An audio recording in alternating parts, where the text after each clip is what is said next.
Di zaman corona ini, kesian pemerintahan kita ini. Sudah usaha maksimal mungkin. Diatur seperti apa. Terus aja dikotak-atik, kotak-atik. BPJS naik, Beb. Ini BPJS ini menggandeng. BPJS yang mundaknya yang nomor piro. Ini cara nalar akal loh. Saya bukan ngewang-ngewang ini. Ini nalar akal. BPJS yang kelas berapa toh yang naik? Kelas berapa naik? 1, 2 ya? Kelas 3 enggak ya? Kelas 3 yang gone wong kiri ya? Orang muda ya? Ya. Oh, berarti BPJS yang kelas 3 itu tempat orang miskin-miskin tidak naik. Tempatnya orang kaya-kaya naik. Ya wajar no. Orang sugih-sugih itu diundake wegah. Rumangsa awake miskin terus. Lah kalau tidak mau ya jadi wong miskin bae kelas 3. Tidak mau masuk kelas 3, maunya masuk kelas 1 tapi tidak mau diundake. Dadi sing bengak-bengok kuwi sing sugih apa sing miskin? Sing sugih sakjane. Cuman make orang-orang miskin. Ayo, kowe ngamuk. BPJS kok diundake. Nek nalar lho, saya tidak tahu. Saya tadi tanya juga sama BPJS. Yang naik itu nomor berapa? Oh ini. Oh ya berarti wong sugih-sugih no sing ngamuk ini. Bukan yang miskin. Lah kok miskin ini ngamuk melu? Ya dibayar. Lah kalau misalnya contohnya BBM aja, ini sekarang nalar loh. Kalau saya tidak ngewang-ngewangi, jauh-jauh mbok jak. Wah, saya wongnya pemerintah. Ora, ini cara nalar. BBM naik itu yang beli BBM itu sing akeh wong sugih apa wong kiri. Ayo nalar akal loh. Saya tidak ingin. Kebanyakan orang kaya. Orang kaya itu punya mobil 10. Wong miskin duwe sepeda motor Super Cup tahun 2000 sebelum lahirnya Veron. Wis kuwi bane nganggo ban apa ora paham ini. Itu 1 liter bisa setahun. 1 liter setahun. Jadi kalau sampai BBM naik 1 liter setahun kan tidak pengaruh sama yang miskin-miskin.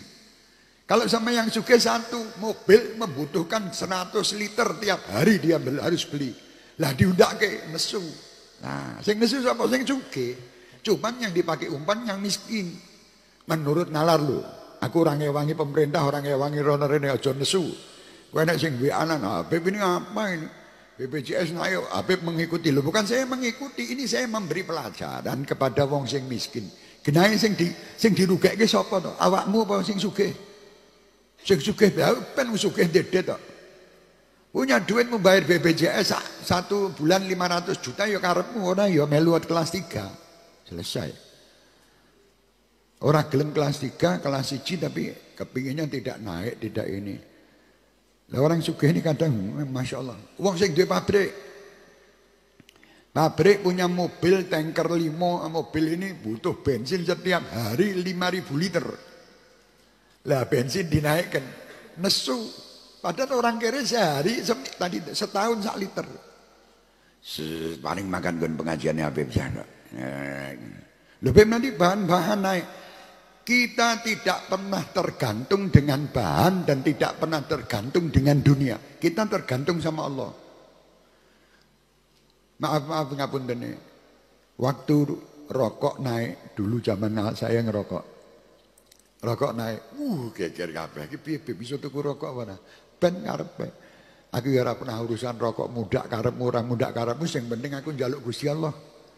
Saya minta sama Allah, ya Allah berhubung rokok naik, rezeki saya dinaikkan juga lah. Delalah ya naik rezeki saya. Setiap hari ada orang ngirimi rokok sak selop. Jadi murah tuh. Ndak bayar. Ya nggo Habib tok, nggo sing liyane ya teko nggonku engko tak kei. Wong aku dibagani karo Gusti Allah sak selop kan bagi karo awak-awakmu kok. Loh misalnya seperti itu gitu loh. Jadi orang itu kalau semua gondelannya sama Allah, syukur semua atas nikmatnya Allah, wis enak hidup itu. Tidak ada hidup susah bagi orang yang syukur. Siapa yang susah itu orang-orang yang tidak bersyukur. Wis duit-duit sak mono akeh, kon bayar iki wegah, Terus kok golek-golek. Wah, pemerintah kita ini begini, pemerintah itu tidak adil, pemerintah Allah kakean lambe. Kowe iki rasa bingung. Jangan bingung, ini sudah dijalankan seperti permasalahan COVID-19. Saya mau berterima kasih kepada Wali Kota Surakarta, Bapak FX Rudi. Terima kasih. Karena beliau telah berikhtiar yang luar biasa untuk bagaimana menyelesaikan COVID-19 ini. Ayo kita kerjasama sama beliau. Saya lihat beliau ngalor ngidul. Terima kasih.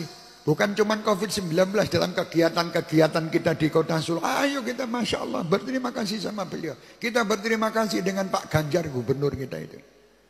Yang luar biasa. Beliau berusaha semaksimal mungkin, tidak tidur di malam hari. Siang hari terus sibuk bekerja guna apa? Guna untuk menyelesaikan masalah ini loh. Tapi bagi orang-orang yang kadang Masya Allah di HP ini setiap manusia punya. Dibikin kacau setiap hari manusia yang buka HP beritanya mesti elek. Padahal mereka sudah berusaha, mereka sudah ikhtiar, dan kita berterima kasih kepada Bapak Presiden kita, berterima kasih kepada menteri-menteri kita, berterima kasih kepada dewan-dewan kita, berterima kasih kepada TNI dan Polri kita, berterima kasih kepada ulama-ulama kita yang menyejukkan supaya orang itu tidak stres. Dan saya menghimbau kepada semua yang mengirim berita-berita hoax, berita bohong di HP. Kalau niat kalian itu niat yang jelek, tapi pasti orang yang kirim berita hoax itu pasti dia orang yang punya niat yang jelek. Kenapa kalian harus menakut-nakuti bangsa ini? Setiap saat bangsa ini buka HP isinya menakutkan semua. Seorang ibu hamil meninggal gara-gara COVID-19. Tidak perlu diberitakan. Malah saya menghimbau dan mengajak pemerintah pusat maupun daerah. Mulai dari saat ini perintahkan bagi semua media untuk tidak memberitakan siapa yang meninggal. Tutup. Tidak ada berita meninggal COVID. Beritakan bahwa keberhasilan pemerintah ini aja. Dan sampaikan kepada mereka-mereka yang membuat berita-berita hoax ini untuk diproses secara hukum. Ini orang gila. Sudah negara kita ini dalam keadaan kacau setiap hari. Bahkan kadang-kadang maaf, 1000 kali maaf. Yang membuat berita-berita ini hoax ini palsu, lawan-lawan politik. Orang-orang yang tidak berpendapat, jangan. Kenapa kita ini justru dalam keadaan seperti ini malah membuat adu domba sana dan sini. Berhentilah mengadu domba. Jangan mengadu domba. Syukuri Indonesia ini luar biasa. Syukuri. Saya himbau juga pemerintah kita, jangan takut hadapi orang-orang yang kira-kira ingin menghancurkan Indonesia. Singkirkan mereka. Kami sebagai warga negara Indonesia cinta dengan Indonesia. Kami cinta dengan warga Indonesia dan kami terus akan membela Indonesia dengan pemerintahan yang ada. Siapapun mereka. Mari kita bangun Indonesia dengan cinta kasih, pandai bersyukur. Itu yang kita tidak tiap hari sudah sumpek ngadepi corona. Seorang dino rahe aku. Sumpek ngadepi corona, tiap buka berita isinya tidak dibuka kepingin buka. Tapi beritanya bohong kebanyakan bohong. Dan saya tidak ingin melihat, walaupun itu betul ada yang meninggal 1000, tidak usah diberitakan, selesai. Kalau diberitakan ini memancing orang tambah takut. Ada apa ini? Tidak perlu. Dukung apa yang disampaikan pemerintah, dukung apa yang dikerjakan TNI dan Polri kita.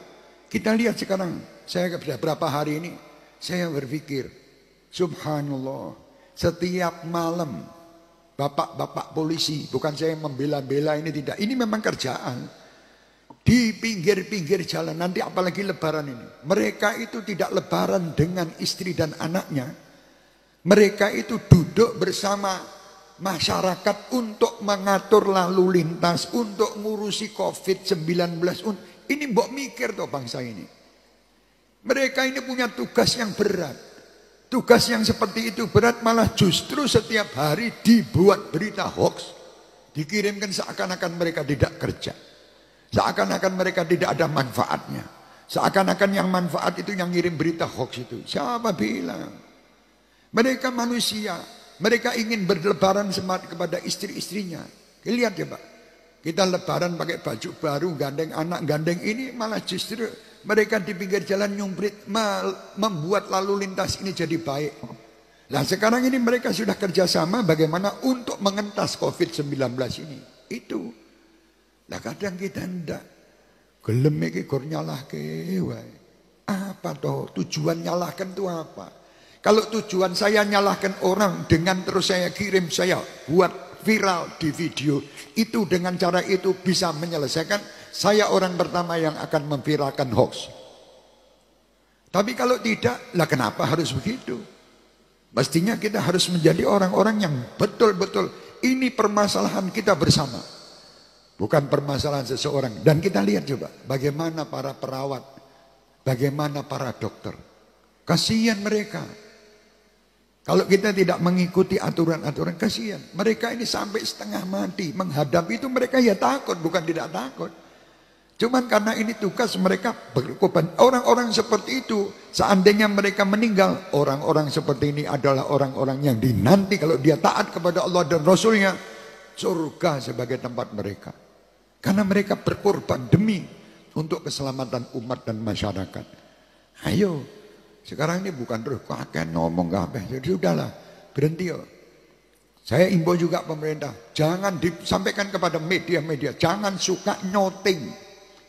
Sudah tahu ada orang kena COVID, wah disoting. Kemarin itu kalau salah ada yang terjadi, diparani yang nyoting, dilepet-lepet geng. Kan gitu. Ini gara-gara sakit hati. Lah kenapa Anda bangga dengan saudara-saudara Anda yang meninggal dengan corona? Anda bangga bisa nyoting dan ngirim berita yang pertama. Kalau saya Anda, saya lebih baik syutingin acara ini loh. Syutingin, kiriman kemana-mana. Syutingin acara-acara di tempat orang-orang yang soleh-soleh itu. Kiriman membuat orang gembira dan senang. Itu yang penting. Yang sugih-sugih, keluarkan hartanya, bantu siapapun yang kita bantu. Tetangga kita, saudara kita, keluarkan semua. Yang alim-alim, sejukkan orang-orang ini dengan berita-berita Anda, berita-berita dari Allah. Jangan Anda malah meden-meden. Malah di meden-meden ini. Corona ini adalah perintah dari neraka untuk datang ke Solo untuk ngeremuk wong-wong Solo. Lah ya apa kuwi iki mbok meneng wae to lambemu kuwi diatur sing apik. Corona datang ya memang betul mengingatkan kita, tapi bukan terus mengingat. Sebetulnya kalau kata Corona itu mengingatkan saya, bukan Anda. Kalau masing-masing mengatakan itu mengingatkan saya, mereka semua merasa diingatkan oleh Allah, akhirnya semua akan berubah. Nah, sekarang ini jadi bingung karepe dhewe. Ya, hati-hati, saya bukan ini nasihat buat diri saya. Bukan saya benci kepada siapapun tidak, tapi saya mengajak kepada siapapun. Ayo, berhentilah wahai orang-orang yang membuat berita hoax. Berhentilah wahai orang-orang yang membuat berita yang menyakitkan bangsa ini. Berhentilah wahai orang-orang yang menghina Bapak Presiden. Berhentilah wahai orang-orang yang menghina menteri-menterinya. Berhentilah wahai orang-orang yang menghina dewan, yang menghina ulama, yang menghina para kiai, menghina para habaib, menghina masyarakat. Jangan berhenti. Berhentilah kita. Ke depan doakan mereka. Wajar, hari ini saya ditugasi untuk mendoakan siapapun mereka. Ya, kaum saudara-saudara kita sebangsa dan setanah air, doakan.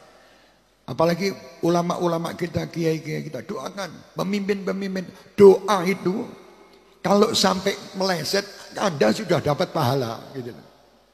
Saya doakan orang tak dongakno selamat dunia akhirat lah, Beb. Orang itu korupsi Anda tak didongakkan. Loh, kalau dia selamat apa ruginya saya? Rugi saya. Kan tidak rugi. Lu dia korupsi, Beb. Korupsi urusannya dia sama Allah, bukan urusan sama saya. Lu ini uangnya Habib diambil. Ya sudah, biar uang saya mau diambil, tidak diambil, uang Allah itu juga memiliki kekuasaan untuk memberi saya ganti. Kan selesai. Kalau punya pikiran seperti itu. Tapi kalau punya pikirannya menyalahkan terus, tidak akan selesai. Permasalahan tidak akan selesai dengan saling menyalahkan. Permasalahan akan selesai dengan saling memaafkan dan saling bekerja sama untuk membangun kembali semua yang salah, hapus, tutup, dan yang akan datang kita harus bersama-sama bareng untuk menjadikan negeri ini baldatun thayyibatun wa rabbun ghafur. Itu